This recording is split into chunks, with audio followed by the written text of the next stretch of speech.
दोस्तों, मैं journalist doctor Harish Lakhera इस बार बुरांस को लेकर आपके लिए जानकारी लेकर आया हूं। जब तक मैं आगे बढ़ूं, आप इस चैनल को लाइक और सब्सक्राइब अवश्य कर दीजिए। दोस्तों, आपने अभी जो टाइटल सॉन्ग सुना उसमें बुरांस का उल्लेख भी सुना होगा। इस बार बुरांस को लेकर ही आपको जानकारी दे रहा हूं।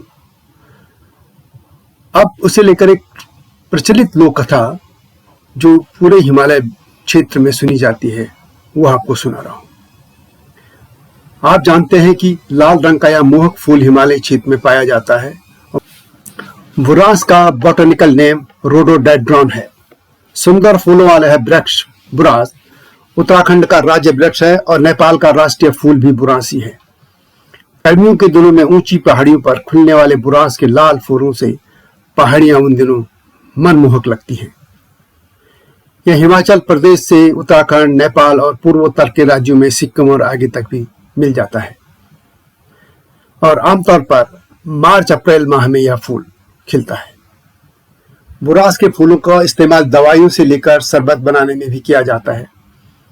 बुरांस को संस्कृत में बरांश, हिमबरांश, गढ़वाली कुमाऊनी व हिंदी में बुरांस, नेपाली में गुरांस व बोरांस व गुरांस, लाली गुरांस, कश्मीरी में कामरी, छन्न, छिहू, बंगाली में बराश, तमिल में एलिंगी, बेलारम, पंजाबी में अर्दाबल, मंडल, छिहू, अरो तथा मेघालय में शिनसौ कहा जाता है।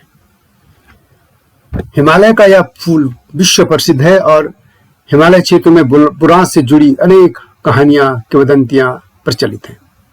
लोक कथाएं भी हैं। इन कथाओं में इनको देवीय वृक्ष कहा जाता है। बुरांस को लेकर हिमाचल से लेकर पूर्वोत्तर के नागालैंड तक एक लोक कथा प्रचलित है जो थोड़ा थोड़ा भिन्न रूप में भी है, लेकिन मैं आपको इस कहानी को अब सुना रहा हूं।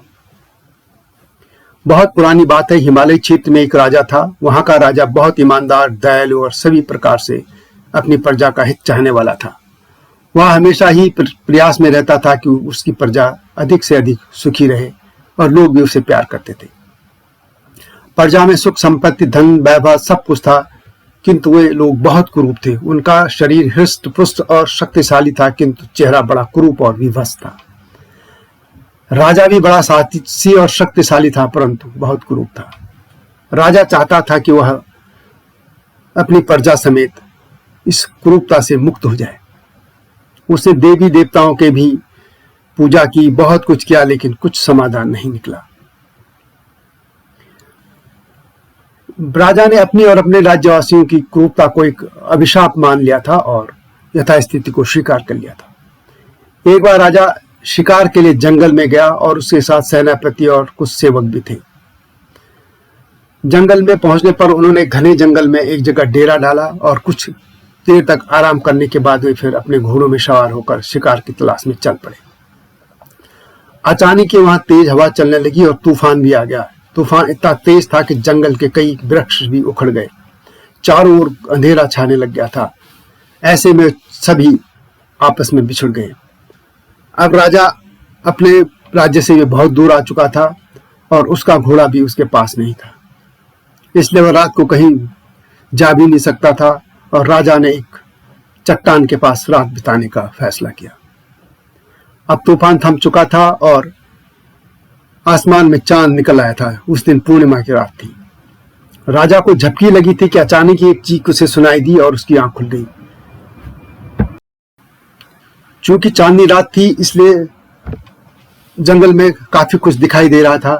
राजा ने नजर घुमाई तो देखा कि पास ही एक बहुत बड़ा दानव खड़ा था और उसके सामने एक सुंदर सी महिला गिड़गिड़ा रही थी। वह रो रही थी। दानव की आंखों में वासना थी और वह उस स्त्री की ओर बढ़ता ही जा रहा था, जबकि वह महिला अपने को बचाने के लिए इधर उधर भाग रही थी। राजा ने देखते ही उस दानव को ललकारा और उस नारी को छोड़ने के लिए कहा, लेकिन दानव नहीं माना। ऐसे में दोनों आपस में भिड़ गए।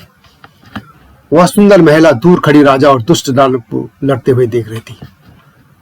उसके सामने दोनों महाबली थे, लेकिन दोनों ही बहुत कुरूप थे, परंतु दोनों में एक जमीन आसमान का अंतर था। एक स्त्री से अपनी वासना मिटाने के लिए लड़ रहा था तो दूसरी स्त्री के सम्मान की रक्षा के लिए अपनी जान पर खेल रहा था। उसने अपनी जान दांव पर लगा दी थी। अंततः राजा के हाथों दानव मारा गया। दानव के मारे जाने के बाद युवती की जान में जान आ गई थी। उसे वह कुरूप राजा बहुत सुंदर लगने लगा था। राजा ने देखा कि युवती भी उसे मोहक नजरों से देख रही थी। वह राजा उसे देखकर मुस्कुराया और उसने अपने दोनों हाथ आगे बढ़ा दिए। सुंदर युवती भी संभवतः इस क्षण की प्रतीक्षा में थी। वह आगे बढ़ी और राजा के हृदय से लग गई थी। राजा बड़ी देर तक युवती के सिर पर हाथ फेरता रहा। युवती ने बताया कि वह एक ऋषि कन्या है। उसके पिता परम तपस्वी ऋषि हैं और यहीं पास में ही उनका आश्रम है। उसने राजा को यह भी बताया कि उसके पिता बड़े क्रोधी हैं, किंतु इसमें घबराने या परेशान होने की कोई बात नहीं है। युवती और राजा अब ऋषि के पास जाने लगे थे। तभी ऋषि स्वयं ही अपनी बेटी को तलाशते हुए वहां पहुंच गए थे। युवती ने अपने पिता को बीती रात की सब घटना बताई और कहा कि वह फूल लेने जंगल निकली थी। एक दानव उसके पीछे पड़ गया था। ऋषि राजा की बहादुरी से बहुत खुश हुए। बातों ही बातों में राजा को मालूम हुआ कि ये वही ऋषि हैं जिनके श्राप से उनके राज्य के सभी लोग कुरूप हो गए थे। ऋषि को भी यह मालूम होने पर बहुत दुख हुआ, किंतु वह अपना दिया हुआ श्राप वापस नहीं ले सकते थे। ऋषि उस राजा को अपने आश्रम से बाहर ले आए और उन्होंने अपने कमंडल से थोड़ा सा जल निकाला और चारों दिशाओं में छिड़क दिया। ऋषि के ऐसा करते ही चारों ओर नए नए वृक्ष निकल आए थे। ये वृक्ष लाल रंग के फूलों से लदे थे। ऋषि कन्या और राजा दोनों यह सब बड़े आश्चर्य से देख रहे थे। ऋषि ने उन फूलों और वृक्षों को देखा और फिर महर्षि धन्वंतरि का ध्यान किया। कुछ ही पलों में महर्षि धन्वंतरि प्रकट हो गए थे।